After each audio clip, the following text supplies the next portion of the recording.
It is halftime of the back end of a men's and women's doubleheader, the first home twin bill of the new year here in 2023. I'm Assistant Sports Information Director Greg Tadish at the University of Health Sciences and Pharmacy are at the half segment today. President David Allen of the university. Coming up, the next home games in 2 weeks, the head coaches will be sitting in that chair right there. We'll talk with both Jeff Reese and Danny Brown of the men's and women's teams, and then we'll kind of get back into the usual routine of interviewing a number of the players. But I appreciate you sitting in and the time, and I know you traveled a bunch during the holiday season, ate some good food, and spent some time with your lovely girlfriend that I know is touring around the country as well and works in Memphis. And how was Austin, Texas? Austin was great. We ate some really good brisket and some great tacos while we were there. So did my fair of good eating there. Now, when I travel, I usually try to work in a game of whatever sports season it is. We'll hit a baseball game at a different stadium. We'll go to a basketball game at a place I've never been. How big of a sports fan are you outside of just this university? I really don't know. Yeah. I am a sports fan. I can't follow as many games and as much as I used to. My time is taken up with my job principally, but I'm a big sports fan. You mentioned in the previous segment that I'm a Kentucky graduate, so Kentuckian by birth, Wildcat by the grace of God. As far as I spent a lot of time prior to coming here at the high school level, and we hear this all the time from high school coaches, that sports teach life lessons. And I'm sure that translates to the college world as well. But a lot of high school coaches teach, high school football. It's more about football. It's about growing young men and having them learn how to be good fathers and down the road and that kind of thing. Is there any translation between what sports teaches to the impact of the academic side of being a student athlete and the correlation between the two? I think probably one of the most important things that comes out of sports, especially the team sports, is the fact that you've got teammates and you're working as a team. We intentionally changed the name of the university's leadership group. It's now called the University Leadership Team. We were very intentional in choosing that. And so team skills, team building skills, supporting your teammates through good and through bad is extremely important. So I think team skills is probably the thing that I would key in on most. Well, teammates have standout athletes as well, and certainly Jason Udalisa on the men's side. He was the American Midwest Conference Player of the Week this past week, the second men's player here at the university to do that. Mason Bailey garnered those honors back in December.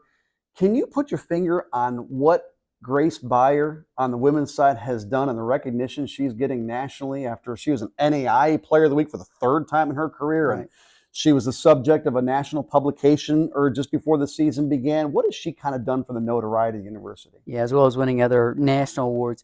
She's done amazing things from a standpoint of being a student and a student athlete.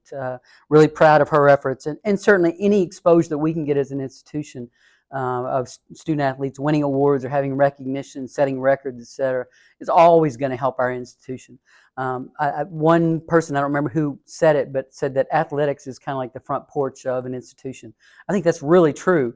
And when you think about that, it's a great opportunity for us to be able to support our Eutectics, which, by the way, is the best mascot name anywhere. But to have those kinds of things helping our institution in terms of notoriety, exposure is all incredibly positive. We're really proud, Grace. The conference is going to look a little bit different next year. Lyon leaving, Iowa Wesleyan coming in. And I thought you went to Iowa Wesleyan recently. I thought I saw some, of course, Twitter traffic that you made a trip up there. So that'll be a switch next year for the American Midwest Conference. Do you like the change? Yeah. And how does Iowa Wesleyan line out with what the kind of AMC stands for with the Champions of Character initiative? Well, I mentioned in the previous segment that a lot of the athletics is new to me. But being able to be a part of the President's Council for the American Midwest Conference has really helped me in terms of that steep learning curve. I don't know as much about Lyon, but I was indeed on the Iowa Wesleyan site visit team. That in of itself helped me really position myself and to gain a lot of knowledge about things. I was extremely impressed with Iowa Wesleyan, the leadership of their institution, their athletics director, their coaches, the entire athletics support system, plus their university as a whole. Very much felt like that they were a natural part of the AMC, and I think we're going to be in a really good place adding them to the conference. I think that's really exciting as well. And then the leadership of the conference itself. Will does a great job. Really, really pleased with those interactions, the support we get.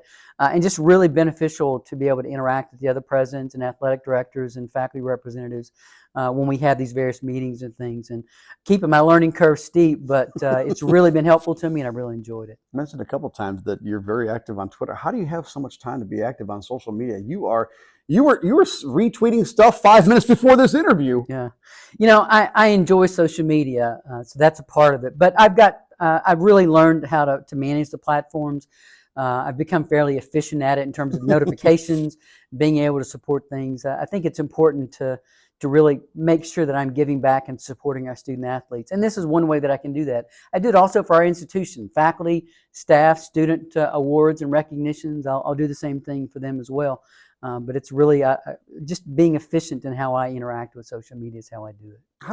How important is that visibility as a university president on social media and on campus? And you're not a shirt and tie kind of guy. I even ask people, like, what should I wear for this? I don't want to overdress the guy, but I don't want to underdress either. And we're dressed very alike, and you're very casual, and you don't want to be addressed as Mr. President. Why is that visibility and accessibility of importance to you?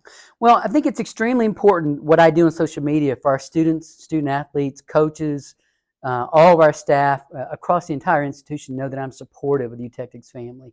That's a really important part of what we're doing. It's not about me getting recognition or anything like that. It's about them knowing that I've got their backs. I can't be at a lot of games because of my schedule. I get out and I've seen many of our teams participate in things, but when I can't be doing that, I think them knowing that I'm in their court with them in social media, that helps a lot. At the athletics banquet last year, I said, by a show of hands, who's seen me interact on social media? Just about every hand in the room went up. So your point's well taken, Greg, but at the same time, I think it's important that they know that I'm watching and I'm supporting, and that's what's really important. Well, we're getting close to one of my favorite times of the year in March Madness, and I think there's nothing better than the NCAA tournament. And when we were lining this up, you told me that you did a tournament bracket back in the day of how good the schools were at pharmacy. How big of a train wreck was that bracket?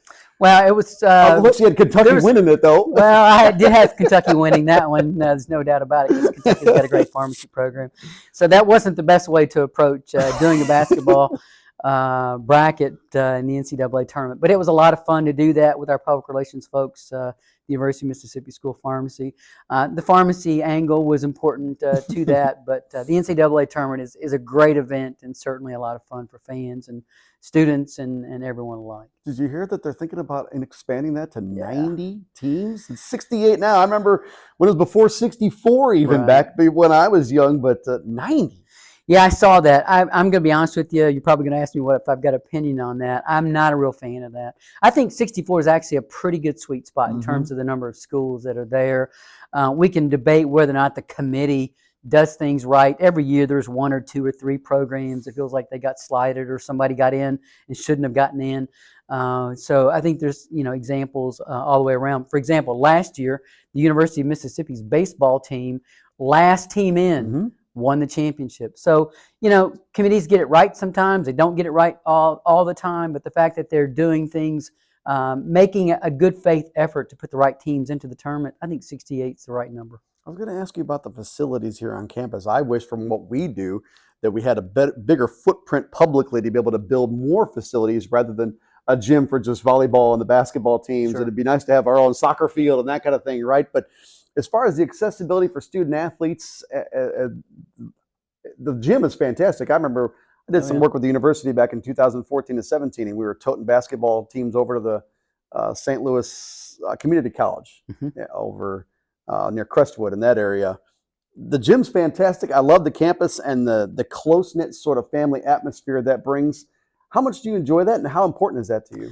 Well, I love our campus atmosphere. We're very fortunate that our operations folks do an amazing job of taking care of this campus. And so our physical plant is beautiful. You walk around this campus, and it's a really great space to be able to walk around in. We're in the central west end of St. Louis, which is fantastic. I live a couple blocks from here, so I'm fortunate that I can walk to work.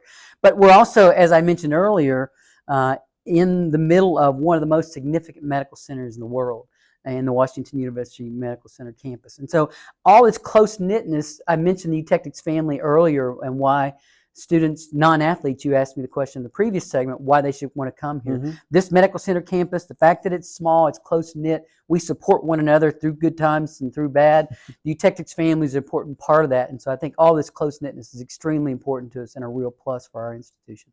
So wrap it up with this. A new freshman comes on campus and he happens to run into you for the first time and asked you what piece of advice you would give him as an incoming new collegiate student, athlete or non, doesn't matter. 4 year, 7 year, doesn't matter. But as a new college student, what piece of advice would you give a new student? So to me, the most important advice I've ever received early in my career, I've got about a half a dozen mentors that I look to on a routine basis, but the most important was that I should develop a 5-year plan. And that 5-year plan is something I should revisit every year and think about what's next. And sometimes that plan may change, Greg. You may think that you want to pursue a certain kind of a job or a certain pathway, and you become interested in something else, and that Mhm. pathway changes a little bit. But always be thinking out.